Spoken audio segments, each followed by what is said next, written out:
Hello everybody, and welcome back to my channel again. As you can see, another dreary, cold, snowy, salty, sloppy road, southwestern Pennsylvania winter day. And pretty much as far as car content goes, which you guys know this channel is was started up on the basis of my 01 Cobra, and but I think I'm going to share a lot more things. But one thing I am going to share is something I've said in my other videos that I showed of my car being stock to certain modification work that I have done to it. I'm going to show, I'll run down here in a minute of every mod I have done to the car so far, and where I plan on going with it next. And as you can maybe see in my hand here, I got a list of all those said mods, because you know, it might be yeah, it's gonna be hard for me to remember everything offhand. So we're out in the garage. I got the torpedo heater running, and I'll open the hood and stuff and go around the car and show you what I got done, and maybe talk about where we're gonna go with it, and we'll go from there. All right, bud. Okay, people. So we got it a little bit bearable in the garage now. It's about 29 degrees outside, but thanks to that guy there, we were up to about 65 degrees in here for a few minutes. So before it gets too cold again or whatever, yeah, I mean, here it is, obviously the car, and this is my 01 Cobra, and just judging from the looks on the outside so far, you can see I got the staggered Robos wheel set up. Did the custom center caps there. They come in 3 pieces, the outer ring and the R. I painted those white with just some regular old Rust-Oleum. There's a Cobra vinyl bumper fill-in lettering. Gives a nice accent to the black top and the white Cobra scheme I got going on here. And got a shorty antenna, carbon fiber shorty antenna on there. Mach 1 chin spoiler. Yeah, of course, the legendary Cobra grill emblem. This car came with a pony stock, and that's pretty much it for like exterior mods.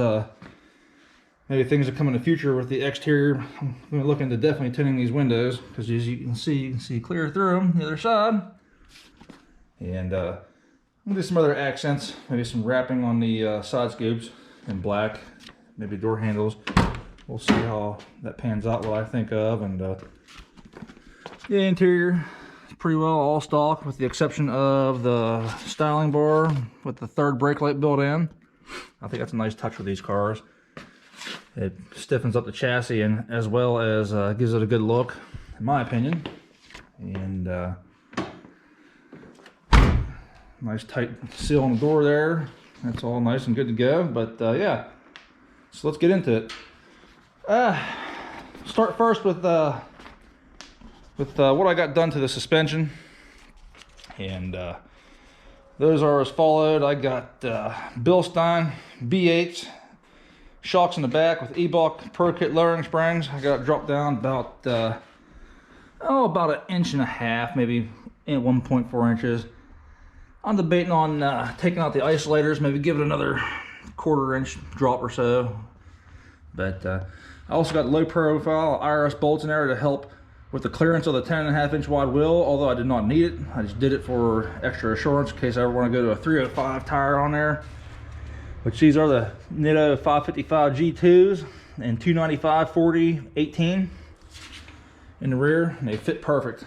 I didn't have to do any modification to wheel spacing to fit those. But yeah, I got the also have the full tilt boogie complete IRS bushing kit in here with the cross axis bushings on the knuckles behind those brake rotors there. That's where the knuckle is placed. But you also have, let me get some light here. Let's see here. Yeah. Okay, yeah, and back there you can see that yellow and blue, that's the Bilstein B8. And that cross axis joint is right there above that rotor. I got the new bushings in that with the boots.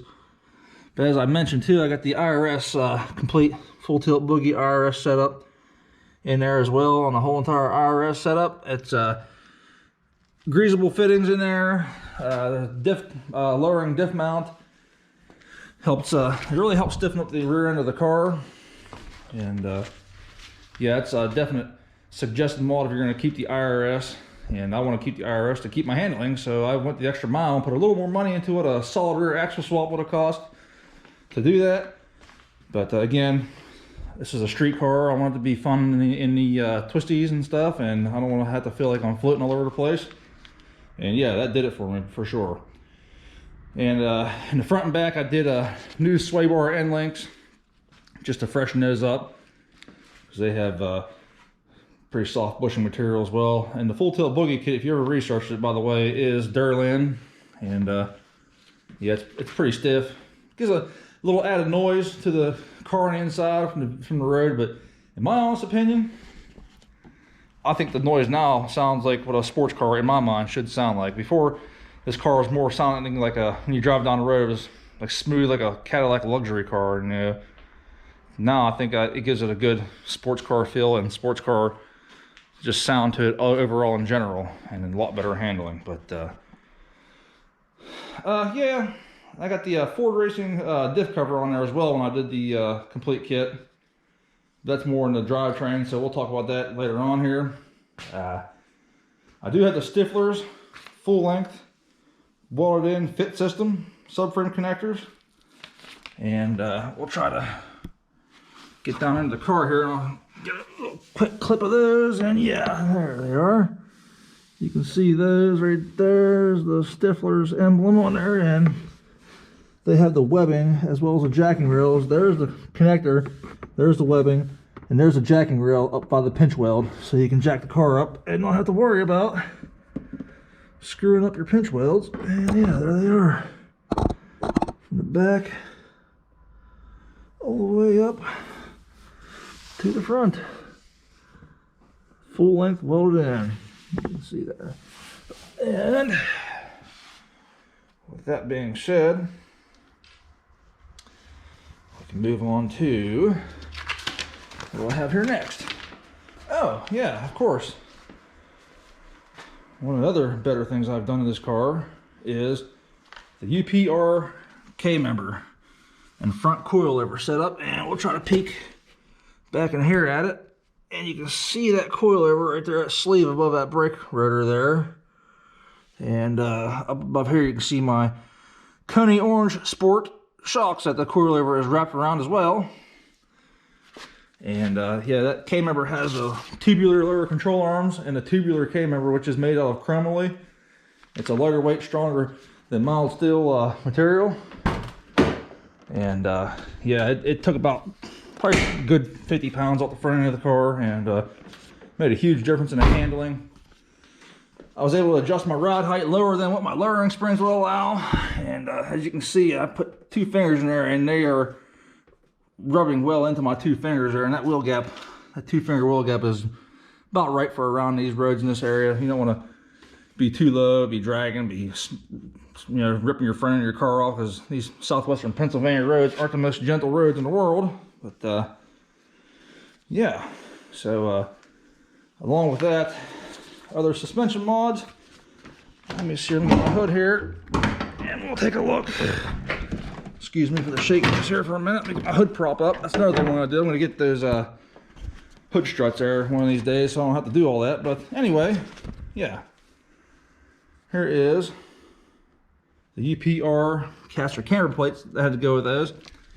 Those caster camber plates are a vital part of this, because the coilover obviously puts extra strain on the strut towers, so you want to have those to soak that up and to be able to adjust your camber and align the car when it's ready, which I still have to do the 4-wheel alignment. I never did that yet, because obviously the winter time doesn't permit me to drive the car enough to break the springs and the coilovers and all that good stuff in to let everything settle. So yeah, but it's all good. We'll get there eventually here, hopefully a couple more weeks. Yeah, moving on to the drivetrain. As I mentioned earlier, this car has the Steeda Tri-X short throw shifter. And going on from that, has the McLeod Street Extreme clutch. It'll support up to 700 horsepower, 700 foot-pounds of torque. Plenty of growing room for what I'm going to do with this car. It also has aluminum drive shaft. Got that from the Drive Shaft Shop, it's called. It's actually an online place. They custom make drive shafts, which they had to do for this car because they don't make, you know, a run-of-the-mill mainstream drive shaft of that nature for this car. I also have 410 gears in the rear end, and I have not got to try those out yet. And I got the Palsy Track clutches in it. Actually, I got those when I put the 373s in it, but I decided to go with a little more pep when I was doing the IRS, so I had the 410 swapped out at that time. And as mentioned, the Ford Racing diff cover, which I feel is a wonderful addition too, because it gives you options to you know, plug in drain plugs, fill plugs, and you know, you can pretty much just do your diff fluid right there under the car. Really easy access. You can put in a differential cooler if you so choose to, which I may do that here in the future. I got some other mods I'm going to do to the car, even though I'm pretty well, you know, full bolt on, fully just about there, other than the supercharger and obviously forging the motor, because these motors came with cast rods and pistons, and yeah, they'll come unglued pretty quick if you run too much boost. I've been told 6 to 8 psi with 450 at the wheels is pretty safe, but I don't like to gamble. So if I ever do go to that level, I'm really leaning towards building the motor as well. But yeah, and that's pretty much it for drivetrain. Moving on to performance, we'll go ahead and light this up again inside of here. And as you can see, we had the JLT fender well cold air intake kit. They say that's the best one, that's where you get the most pull in your air. And as you can see through that bezel, there is a hole there to take air in as well. And then you got the whole opening under there just to have nothing but wide open airflow. You know, I think in my opinion that does seem better, because otherwise that filter would be right down in here in front of that valve cover, and you'd have the restriction of the hood and everything else around it. But that's just, you know, seems better. Seems like you get more airflow that way and whatnot. But also going on up the intake tube, we have the BBK 68mm throttle body. Moving on down to the intake spacer, that's a PHP intake spacer, 1/2 inch. I gained some, definitely gained some torque when I put that on, or I can notice an immediate torque difference when I put that on this car. They say only the Mach 1s react well to those, which maybe they react better, but I picked up some more seat of the pants feeling when I put that in for sure. Nothing crazy, but you know, of course, driving a car every day, I can definitely notice the difference. And moving down to one of my other favorite mods, you got those puppies down in there. I don't know if you can see it from here, but yeah, there we go. There's a shot right there above the oil filter. You can see the Flowtech long tube headers. They're 1 5/8 primaries with a 3-inch collector. They are ceramic coated. They definitely help my car run about probably 8 degrees cooler than normal before that mod. And yeah, I got that going down to the BBK high flow catted X pipe. It's got the 2.5 inch X pipe on it with 2.5 inch Flowmaster straight pipes. I had the Flowmaster mufflers on it, but I had those deleted because I wanted them a little more sound, and I got a lot of more sound. And also with the mods mentioned, I got the SCT, it's the X4 I believe, handheld tuner. And yeah, this was also very vital to this whole operation. You know, without this little guy, none of these mods would have come together like they have. This is like the glue that holds this car together, like for real, you know. It's and the reason I say that is because I had a custom dyno tune done by Rotohaver's Hot Rod Shop in Masontown, Pennsylvania. Great guy, great mechanic, very knowledgeable. I can't say enough about the guy. He's never led me wrong, you know. I've mentioned things to him, you know, that were, you know, unnecessary, that he could soak me for my money, but he didn't. And you know, I just appreciate that. Just great dude, great staff. You know, mechanics are awesome there. They all know their stuff. But anyway, we dynoed it. He tuned it, custom tuned on his Mustang dyno. And we went ahead and dyno tuned this thing after all these mods are in. And it made 310 rear wheel horsepower and 318 rear wheel torque. Now those numbers were before the Rovo's Durbin wheels and before the 410 gears and all the IRS mods and everything else. All the suspension mods I mentioned were put on during this past winter time, so I haven't really got to test that out yet. So we might do another, we'll do some weight reduction mods, I believe, and here to come, and some you know, new brakes, which I'll consequently do weight reduction mods with that by putting on lighter rotors and reducing the rotating mass as well as the unsprung weight. Yeah, I'll probably I'll have it weighed, and then I'm gonna have him run the car on a dyno tuner again. To, you know, my speedometer's off by a mile an hour, but I'm gonna have him dial that in to exact and do another pull just to see where that setup put the power at and how it's putting the power to the ground now. And yeah. It'll be good, interesting, fun times. As you can see, I got the battery tender hooked to it now because we are in winter storage here, winter storage mode. And yeah, guys, that pretty much wraps up my modifications for this car for now. But I'll keep you posted, and I'll tell you what, I haven't had this car running for quite some time. I think it's time to maybe fire it up and let it run up to operating temps, and I'll go ahead and record that as well and give you guys a nice cold start video, and then let you guys hear the current exhaust setup. And yeah, thanks for checking us out, and I'll be back with you here momentarily. Okay, I'm back, got the keys, getting ready to fire this bad boy up. Like I said, keep in mind it's 29 degrees out, and like I said, I'm just going to run this thing to operating temps. Get it to operating temperatures, let the cooling system kick in and run and let everything flow through the system. That pretty much keeps all the rubber parts, you know, moistened and fresh, and I'll even run the heater and the air conditioning and everything else, and then I'll shut it back down again for another month. Okay, enjoy.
Well, there you have it, guys. There's the rundown of the 01 Cobra, and back in the warmth of my home with my my man Purdy, my girl Cassie. How you doing, baby? You baby girls. And yeah, that's about it for now. Weather brakes will do some POV drives and pulls and show you the difference with the 410 gears and suspension and all that good stuff. And yeah, maybe we'll make a couple other videos of some various content here. We'll see what happens. All right, peace.